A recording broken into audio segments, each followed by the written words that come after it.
সম্প্রতি মদিনাতে বাংলাদেশি এক কর্মচারীর একটি দোকানে চুরির ভিডিও ভাইরাল হয়।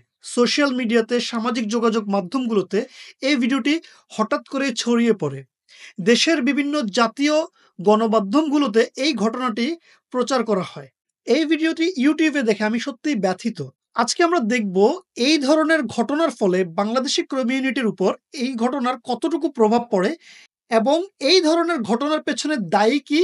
এই ধরনের ঘটনাকে রুখে দাঁড়াতে আমাদের করণীয় কি? চলুন ভিডিওটি আগে দেখে আসি।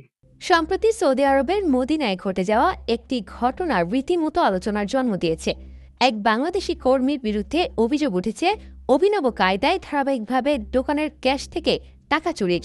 মদিনার একটি নামকরা খেজুর বিক্রির দোকানে কর্মরত ছিলেন মিজানুর রহমান নামের এক বাংলাদেশি। কুমিল্লার দাউদকান্দি উপজেলার বারপাড়া ইউনিয়নের জাগির গ্রামের বাসিন্দা এই মিজানুর দোকানে দায়িত্বে ছিলেন মূলত ক্যাশ ও ক্রেতা সেবার কাজে। একাধিক দিনের পর্যবেক্ষণের পর অবশেষে দোকানের সিসিটিভি ফুটেজে ধরা পড়ে চাঞ্চল্যকর দৃশ্য।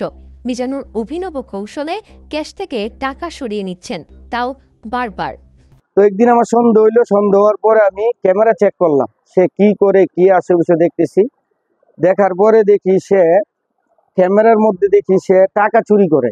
টাকা ডাইন হাতে দুনো হাতে টাকা নেওয়ার পরে ক্যাশের ভিতরে হাত ঢুকাইয়া হাতের এদিক দিয়ে সে টাকা ভিতরে ঢুকাই আনে। তারপরে তার কিছু বলা হয় নাই, সে কিভাবে জানতে পারে আমি জানি না। পরের দিন সে মনে হয় 28 তারিখ, এই গত মাসে 28 তারিখ সে ইমার্জেন্সি টিকিট কেটে দেশে চলে যায়। সিসিটিভি ফুটেজ সামনে আসতেই দোকান মালিক ক্ষোভে ফেটে পড়েন।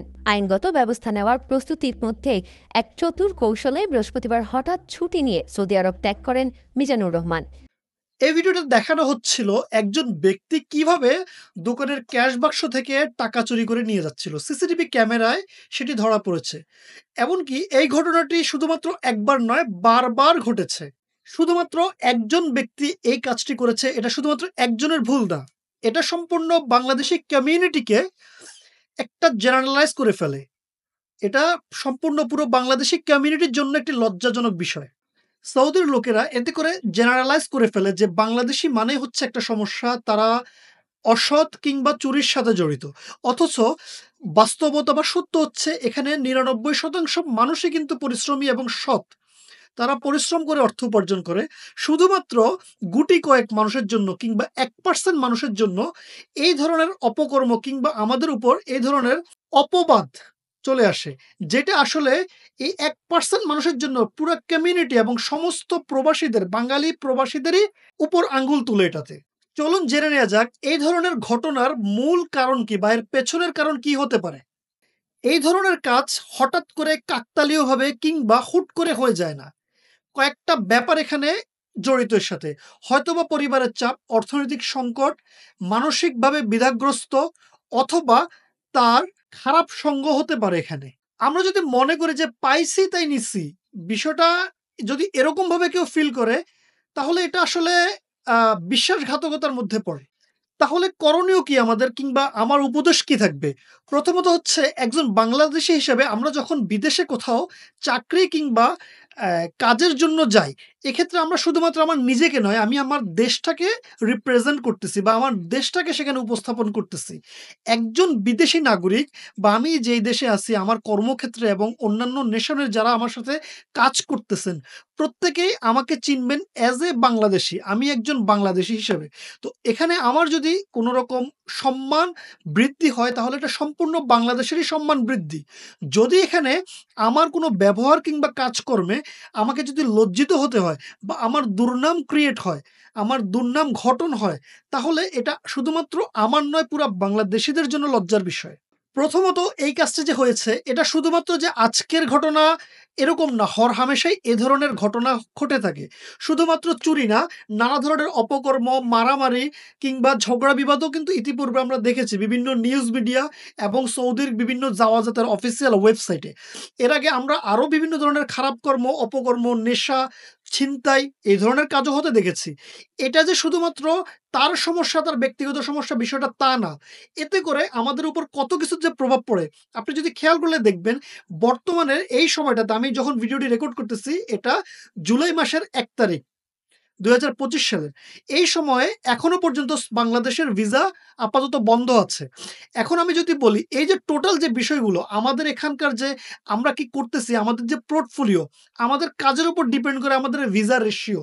মানে ইন ফিউচারে কিংবা ভবিষ্যতে, অদূর ভবিষ্যতে সৌদি আরব কিংবা অন্যান্য দেশগুলোকে আমাদেরকে ভিসা দেবে কি দেবে না। আমাদের নাগরিকদের জন্য কতটা সুযোগ সুবিধা থাকবে সেটাও কিন্তু এই আমাদের পোর্টফোলিওর উপরে ডিপেন্ড করে।